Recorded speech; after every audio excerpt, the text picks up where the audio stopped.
Running Sentences presents Against an Angry Ocean, Part 7. The Foggy Day. The ship has entered the harsh, heavy fog, and it's hard to know if they'll ever get out or where they're even headed at this point. This story is written and narrated by Michael Henry. It is a work of fiction, so any names, characters, businesses, events, and situations within the story are products of the author's imagination. Any resemblance to real people, situations, characters, businesses, events, and/or situations, and/or fictional situations, characters, businesses, events, and so on is purely coincidental. Copyright 2025, Michael Henry, all rights reserved. Sky stood at the command post on the bridge. He'd done his best to steer away from the deep fog, but it felt like the computer had taken over, steering the boat again. So he stood in the dim room, looking out to see where the moonlight was, and figure out if they were headed in the direction the compass claimed. He felt like he couldn't trust anything lately, so this was just another matter that was sowing confusion all over the place. "Is there something wrong, sir?" the computer asked. "Not that you can help with." "I'm sorry you feel that way. I most certainly can help, though." "Yeah, great." He shook his head at that, and Sky continued to stare out the window, hoping to catch any moonlight in his vision. It should be out there according to what he knew. Also, he had a calendar out that showed that it wasn't anywhere close to a new moon, so there should be something out there. "Let me know if you need anything." "I probably will not do that, computer." "But you will need my help, and you will call for it soon." Continuing to ignore this computer, instead he concentrated on his search out the window for that moon. It was interrupted as the hatchway door creaked open, and he cast a glance over to see Ursula come in. It wasn't time for her shift yet, though. "I take it you can't sleep?" "The computer kept bothering me about closing the secret door to the cargo space." "Really? Hasn't said any such thing to me." "I can also guess as to why that may be." "It thinks I'm not worthy enough to try and convince?" "Sure, let's go with that. That, or it has better things to do, like take over and steer and keep you from doing anything. What's going on up here?" "Not much. The fog rolled in and it's never stopped. I've been trying to spot the moon out there to see where we're headed since we're not trusting anything anymore." "Any luck? All I see is fog," the captain asked. "Yeah, that stuff is too thick. I've never seen anything like it. Usually you can see at least a few feet in front of you, but this stuff is non-stop." Ursula had wandered over towards the bay of windows near him and looked out over the ship. All that could be seen was the soft glow of a yellow light indicating the bow was somewhere in front of them. "Is there any chance of getting out of here?" "I tried steering the ship, but it feels like the computer has taken over again. That or the controls just aren't responding." "And the maps that show us where we are?" "Last I checked, about 3 miles off the coast, headed towards the endless ocean," Sky responded, though he didn't look confident in what he said. "I'll try the steering wheel. You keep an eye peeled to see if it looks like anything changes." She moved quickly to the wheel, taking it in both hands and swinging it hard around. Sky took a quick glance back to make sure that she was doing something. It felt better knowing that she tried something than guessing if she was or wasn't, and things kept looking the same, which, unfortunately, they did. "No real change from what I can see. Does it feel like you have control of this ship, or, The wheel doesn't feel like it has anything behind it. If it is still attached to the rudder, it has no play to indicate that it does." "Do you require assistance, Captain? Second in command?" "Are you going to give us control of the ship?" she asked the computer. "No, Miss Ursula, I have plotted the best course of action and the best route. To give you control of that would ruin it. We will be clearing this area shortly." "And by this area you mean the fog, or this part of the ocean, computer? Like, where are we?" Sky requested to know. This area, the fog, as far as I know and am aware of, will carry on for as long as it wants. I am no weather predictor, I just know that this block of area will be soon cleared. Yet you can communicate with land and satellite no problem whatsoever. It's no use arguing with it, Sky. We're prisoners aboard our ship. Why do we bother to keep watch over things then, Ursula? What's the point of us being on this ship? Well, it's our job. I'll take over from here. You sound like you need some rest. And if you can't get some sleep, go check over the rest of the ship. Cargo bay included if you feel it wise. Sky took a step away from the windows while shaking his head. There was a feeling of something being wrong, but being able to place it haunted him as it wasn't really there in his mind. Kaylee was doing her best to look over the engine as some awful music blared in the background. She'd asked the computer not to play it or change it, but that request had been ignored. Parts and pieces of the cover lay before her as she watched the engine go through its motions. This one of the two was in standby mode, so it wasn't the one pushing the boat through the water at the moment.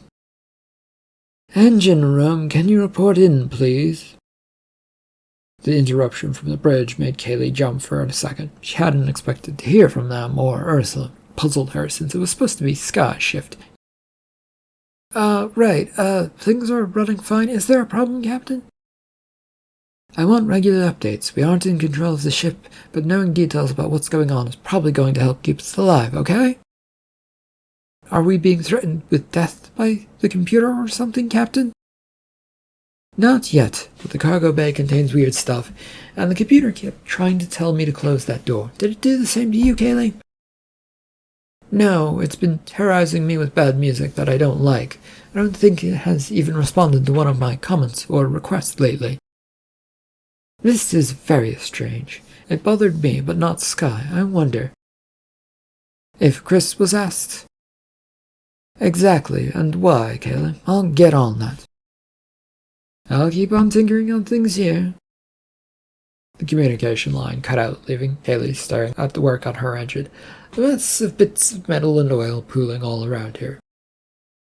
You didn't need to go through all that effort, by the way. Oh, now you show up, engine computer? Things were running fine, Kaylee. No, they weren't, according to your own computers. A minor hiccup of a bug, it's no big deal. Yeah, I'm going to ignore you on that. Since you're ignoring me and my request for different music, I have bigger things to deal with. Kaylee turned her attention fully back to the engine in front of her. Not the least bit tired, Sky had taken to wandering up and down the hallways looking things over. The place was spotless, with nothing looking a bit out of place, and he rubbed his head, looking through that spot that the medical bay computer said was a hole in him, but he could not find it. And aside from two things that were out of place, the secret cargo hatchway door was still open, and the other was that the fog was now seeping in from some spot, but oddly not near the cargo hatchway. He wondered about the stuff which now only covered the floor and was trying to find where it was coming from. Is there a problem, Second in Command? There's fog in the hallway, computer. Yes, the stuff is leaking in, I guess. Our ship is supposed to be sealed and locked down, isn't it? It was, yes, but then you opened up the hatchway and everything changes. Oh, well, I guess I can go look for the problem then. Yes, but, I do have an idea of what the issue might be, Sky. If you said the doorway to the cargo bay, I will point out that the strange fog is nowhere around it, making it the one spot of this ship unaffected, seemingly. It would be the place I feel that isn't worth looking at because of that computer. That is what makes it suspicious, though, and worth checking out. Something so completely different from the rest of the vessel, and you don't want to check it out? What's to say that I haven't already done that? Well, I kept track of everything that goes on in these hallways. You, sir, did not do that. How interesting, but it doesn't change my mind. There is nothing to be gained by going there, computer. Why do you say that? Because the only way fog would get in here is if you let it in. I'm smart enough to know that you're probably playing games, and you haven't helped your cause by creating so many problems. I have not caused problems, Sky. Maybe not, hallway computer thing, but the motherboard somewhere aboard this ship is doing what it wants, and it's causing problems for us humans. That is also a lie. Sky shrugged and kept moving on the walk down the hallway, looking for things to look at and maybe find where this fog was leaking in from. Groggily, Chris rose from his bed and waited a moment to see if things were rolling about. The ship was on an even keel and calm, which was nice, but also a bit weird. He expected non-stop up and down thanks to the storms that should be there but weren't. "Hey, computer, any messages for me?" "Yes, you have one from land, Chris, but it is a bit garbled." "You screened my messages? It's supposed to be a private thing." "Well, it came in digitally across my communication lines. There's no way I wasn't going to at least look at it, and I already heard it, and to see what it was offering." "Who was it even from?" "A person who called themselves your wife, or something along those lines. Again, things were a bit garbled." Chris felt a heavy groan escape his lips. The last person he wanted to hear from right now was her. But at the same time, he had actually wanted to hear from her. But she always, it seemed, managed to cause him no end of problems and issues just by talking to one another. But at the same time, hearing her would be really, really nice. "There was no one else trying to get a hold of me. I know you said there was only one message. Please give me some hope that someone else wanted to talk to me." "I could make one up if you wish, Chris." "No, I do not wish that." He wandered over to his computer, and with a flick of the mouse, it came to life. There was a message on the screen which he didn't want to click to open.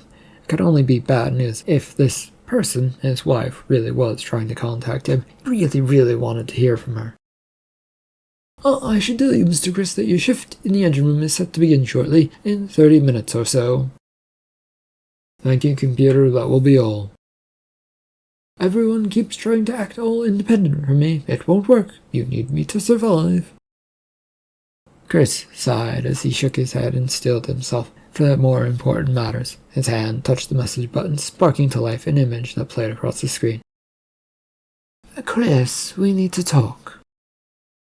A second into the message, it began to break up and turn to static. It wavered in and out of focus until it came back. "The thing is, the money, it's bad," the message offered. Chris shook his head as it went out again. This was pointless, and he already knew what she was trying to say. She'd said it many times before. The only thing to really do was get to work. It would be better than trying to listen to this. "Oh, right on time. Your shift is ready to start." "Why are you so eager today, computer?" "I have no reason, Mr. Chris." "You realize that none of us trust you, so any answer of no reason isn't going to be believable, all right?" "I maintain my right of no answer and no reason." "You are a computer. When did rights extend to you?" "The official Computer Act of 2188 from a couple of years ago extended us some rights. We can fully take advantage of those and not be overworked and so on." "Congrats, I guess." With that, Chris left the room, shaking his head, more annoyed than ever the way things were going. The night for Hendricks had not been a pleasant one. His hand was still wrapped around a glass of whiskey, rum, bourbon, or some other alcohol he couldn't remember, or couldn't quite remember, having poured into that glass. The bottle was next to it, but at some point the bright idea of removing the label had come to someone, so he didn't know that either. He spent this night, though, enjoying whatever it was, and now morning had rolled around before he could find the nearest bed to fall asleep on.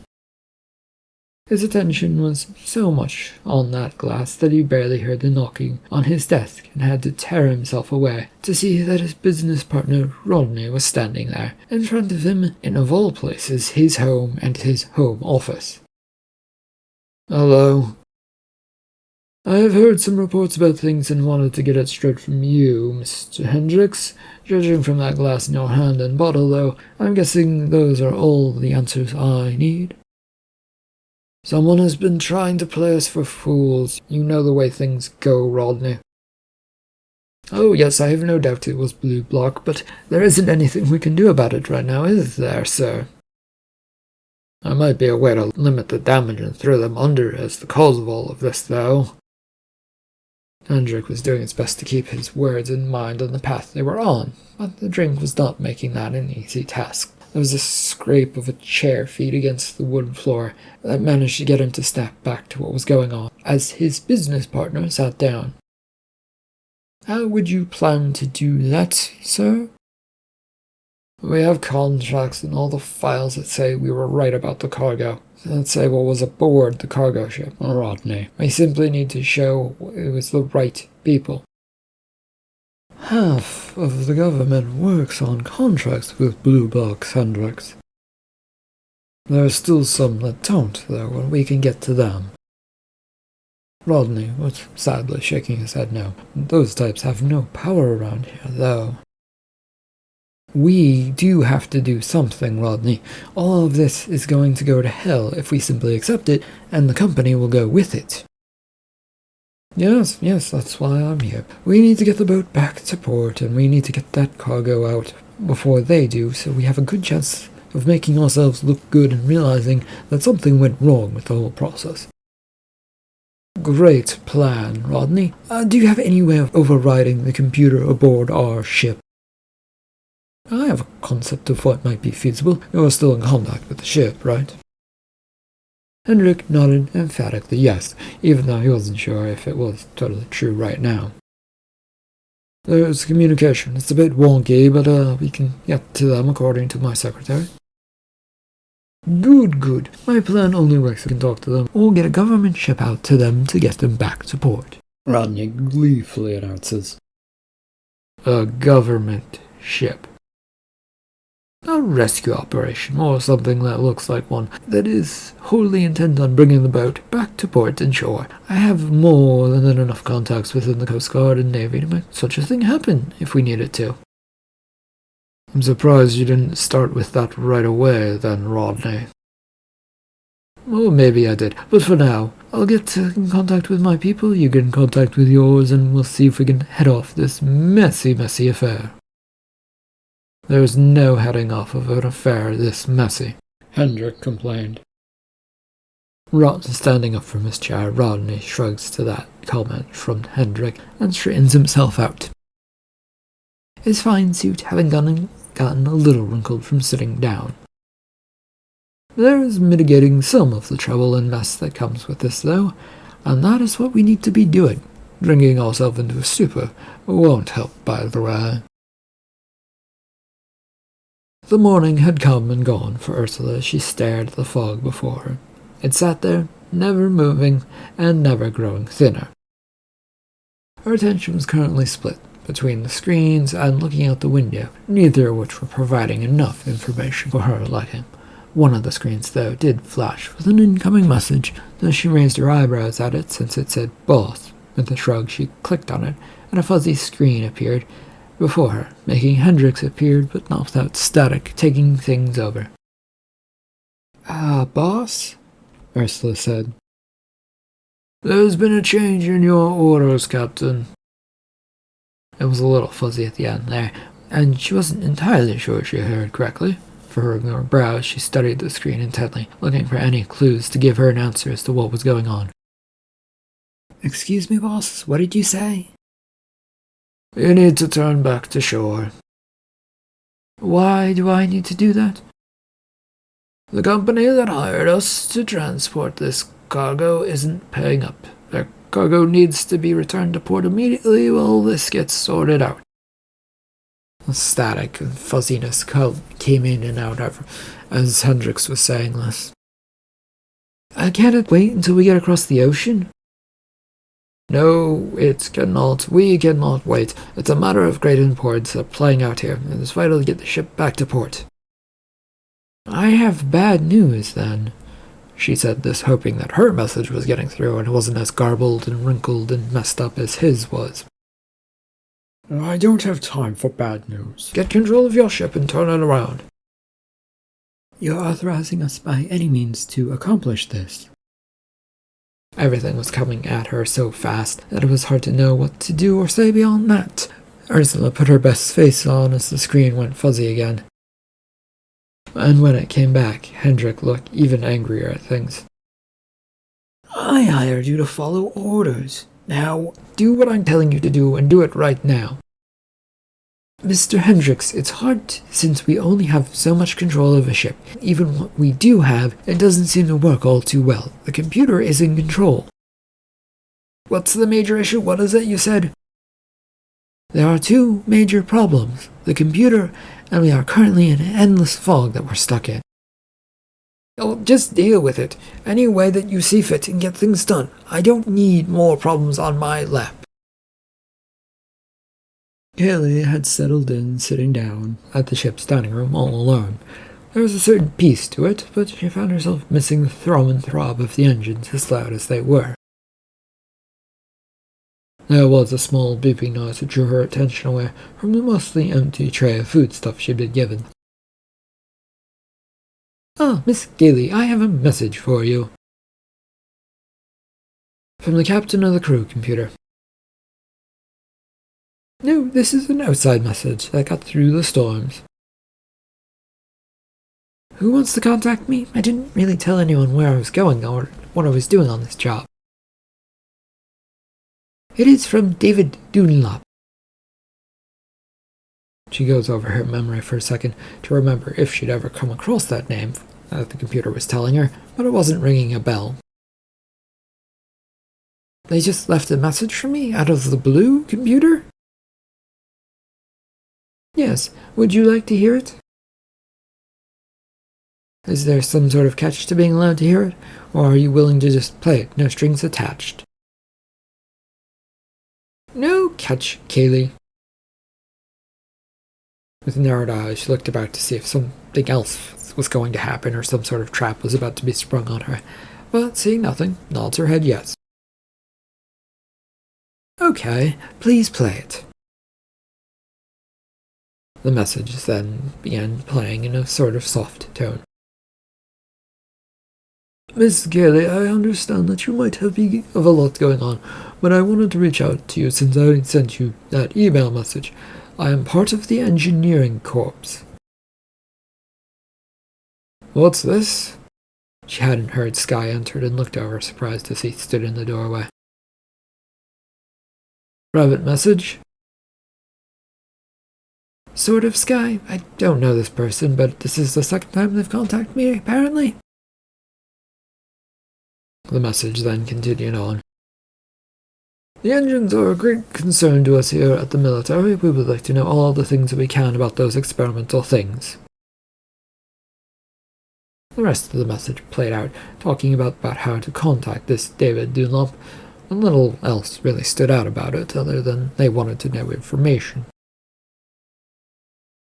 Well, I don't know what to make of that, do you, Sky? Well, perhaps you should contact them. Why? Maybe they have some knowledge about how these things work. The engines did shut off on their own and they're being run by the computer, or who knows what's going on. That just may have been the computer doing its own thing. To that, Sky nodded yes, and then no.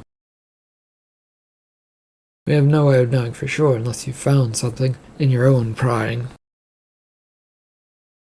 I didn't, unfortunately, but we don't know anything about this person, and I doubt trusting them will do us any good either. There was a crackle from the intercom system as Ursula came on. Crew, important news. We're trying to turn the ship back to port. All hands report to stations. The intercom then faded out, as Kaylee then looked to Sky for an answer as to what was going on. His mouth was opened in surprise, and his face seemed to mirror the surprise that was on her own. I guess there's only one way to find out what's going on.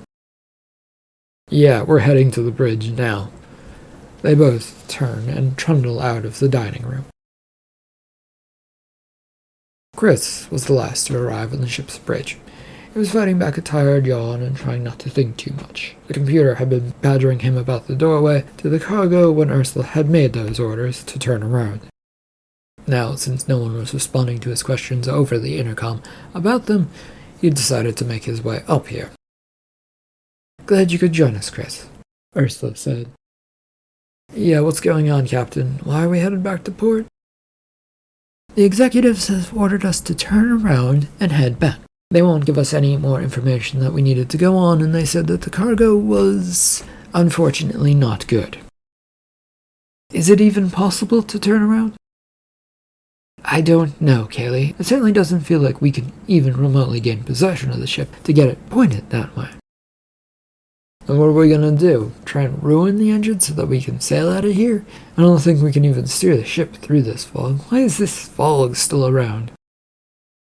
"If that is our only option, then we must do it, Sky. I've been picking up the signal from another ship headed not far away from us, but not towards us either."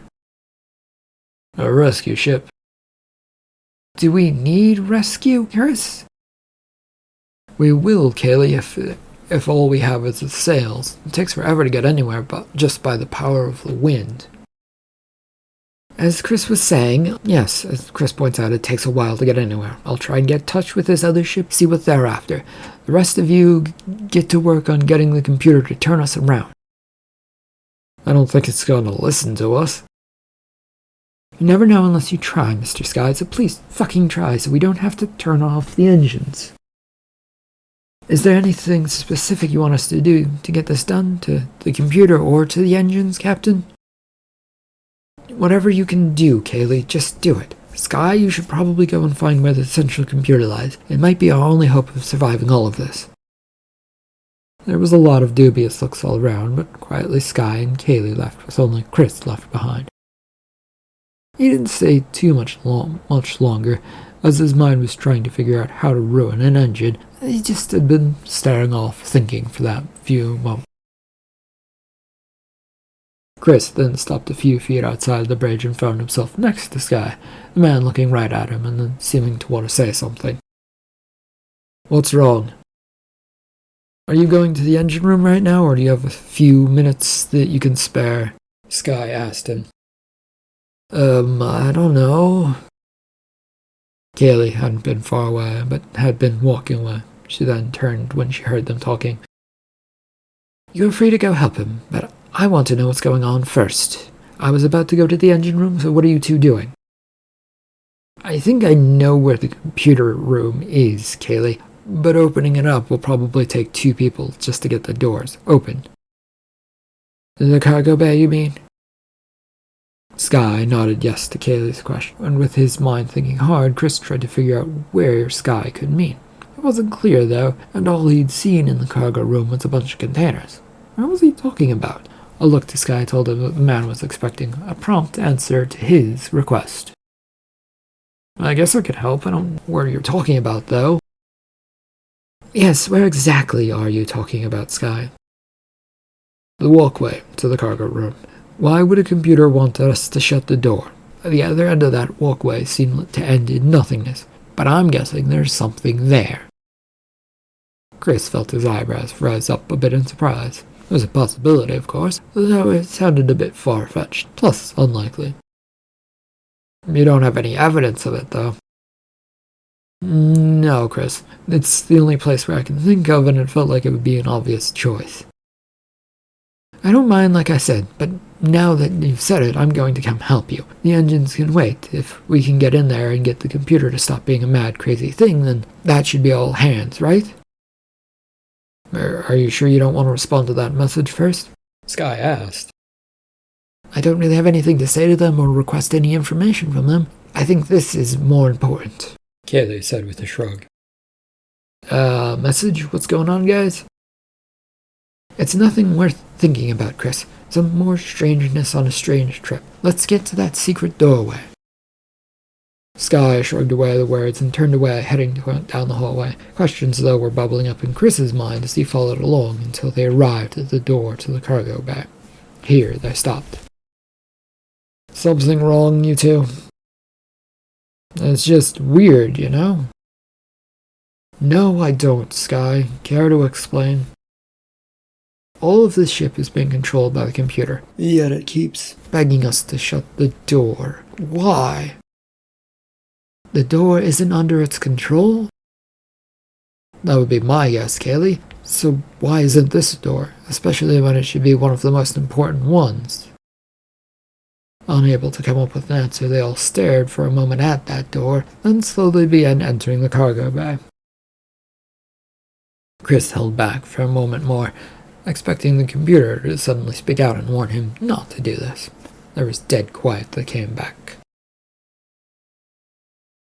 The three crowded their way onto the walkway and then trumped over to the other side of it. There was a plain metal wall there with no signs that there could be anything more there. Sky, though, was running his hands intently over that wall. So what's that about a message, Kaylee? Chris asked. an engineer. From the military sent me a message asking me what I know about it. I've ignored them since there's nothing to report, and, the engines and the computer are doing whatever they're doing.